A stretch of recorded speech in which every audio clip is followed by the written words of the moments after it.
I really don't want to speak up here. Okay.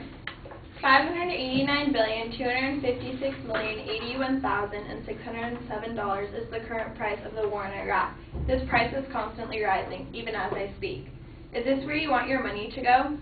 In the article on the cost of war by National Priorities Project, broken down, that is $4,681 per household, $1,721 per person, and $341.4 million a day.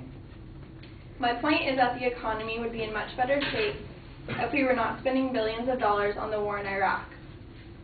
First, our war is taking lots of money out of our taxes that our society needs right now.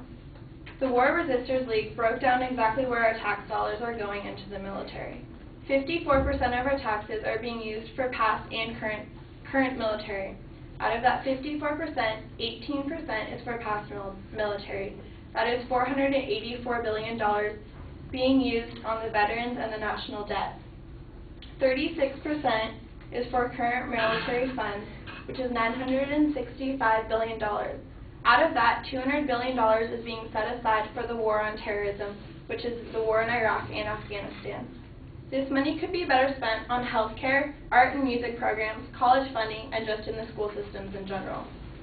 Secondly, a more specific situation of how the economy is poorly spending our tax dollars is in the article, Spending Increases Money from Taxpayers' Wallet Funds of the U.S. War Bill. Veronica Lineberry states that in Nashville, Tennessee, they provided a loan $727.6 million on the war bill in 2008. They have spent $785,683,459, and that could have funded health care to 120,697 adults, as well as 202,112 children. That is a total of 322,809 people who were not able to get health care because they could not afford it. This article also stated that that amount of money, 538,697 homes could have afforded to renew their electricity. 20,238 public safety officers could have been hired to protect the city, and also 14,134 teachers of the art and music department could have had jobs.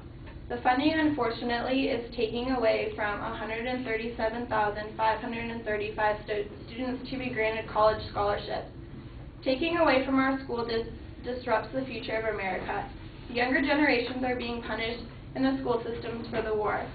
Imagine how many other people this has affected when this amount is only from one city in the United States.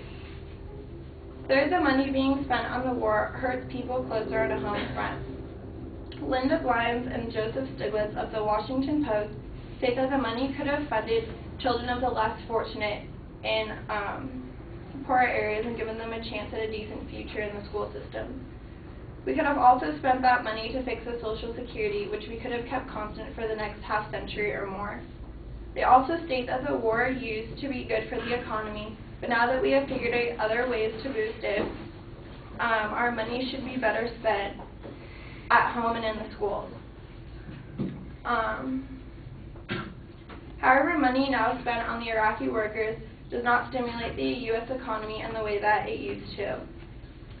The war has also increased the barrel price of gas by $75, which makes it harder for people to pay for gas and get to their jobs. In addition, many jobs have been at stake due to funding the war. In the article, The Iraq War is Killing Our Economy by Robert Pollan and Heidi Garrett Pelletier found that in the year 2007, 30,000 elementary and secondary schools teachers could have had jobs in the 400 schools that could have been built.